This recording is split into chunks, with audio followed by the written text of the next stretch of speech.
কি ভাবতেছেন রিস্ক কমে যাচ্ছে? একদম টেনশন করবেন না। কাজ করতে থাকেন, ইনশাআল্লাহ ঠিক হয়ে যাবে। তো হ্যালো এভরিওয়ান, আসসালামু আলাইকুম। আশা করি সবাই ভালো আছেন। আমিও আল্লাহর রহমতে আপনাদের দোয়া ভালো আছি। তো শুরুতে তো দেখে ফেলছেন আমি আজকে কী রান্না করব। আমি গরুর মাংসের কালো বোনা রান্না করব।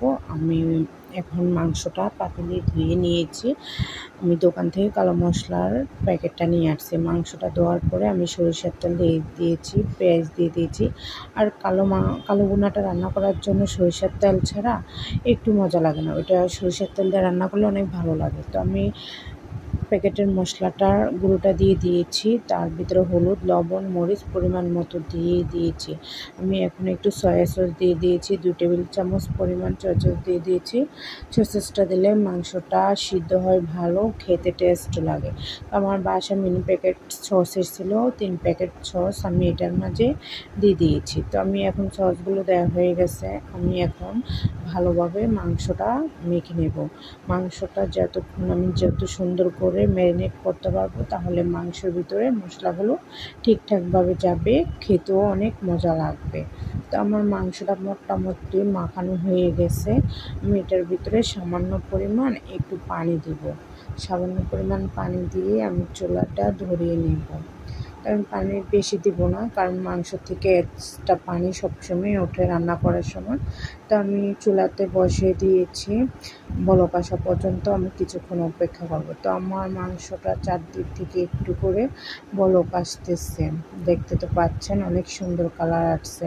তো আমার মাংসটা বলক এসে গেছে, কষানো হচ্ছে, অনেক পানি উঠে গেছে। আমি এতটুকু পানি দিই নেই, তার জন্য বলছি অল্প পরিমাণ পানি দিব। তো আমার মাংসটা কষানো হয়ে গেছে, মাশাআল্লাহ অনেক সুন্দর কালার আসছে, দেখতে তো পাচ্ছেন।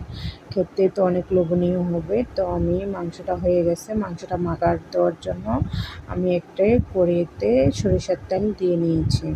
সরিষার তেল দিয়ে পেঁয়াজ দিয়ে নিয়েছি। আমি পেঁয়াজটা কিছুক্ষণ ভেজে নিব, লাল হওয়া পর্যন্ত আমি অপেক্ষা করব। আমার পেঁয়াজটা মোটামুটি হয়ে গেছে, আমি তার ভিতরে এটার মাঝে মাংস ঢেলে দিব। তো আমি কিছুটা মাংস এখানে দিয়ে ঢাকনা দিয়ে ঢেকে দিব, যে আমার মাংসটা ঢাকনার মাঝে থাকলে ফ্লেভারটা বের হবে না, খেতে ভারী মজা লাগে। তো আমার মাংসটা আমি এখন পাতিলে ঢেলে দিব। পাতিলে ঢেলে কিছুক্ষণ বলক আনবো। তো আমি বেশি একটা শুকনা করবো না, কারণ আমার বাচ্চারা খাবে, ওরা আবার শুকনা খাবার খেতে পারবে না। তো আমি একটু হালকা মাখা মাখা ঝোল রেখেছি। তো আমার এটা মোটামুটি হয়ে গেছে, আমি এখন পরিবেশন করার জন্য বাটিতে বেড়ে নিচ্ছি। তো দেখতে তো পাচ্ছেন মাশাআল্লাহ গরুর মাংসের কালো ভুনাটা অনেক সুন্দর আসছে, ইয়ামি হয়েছে।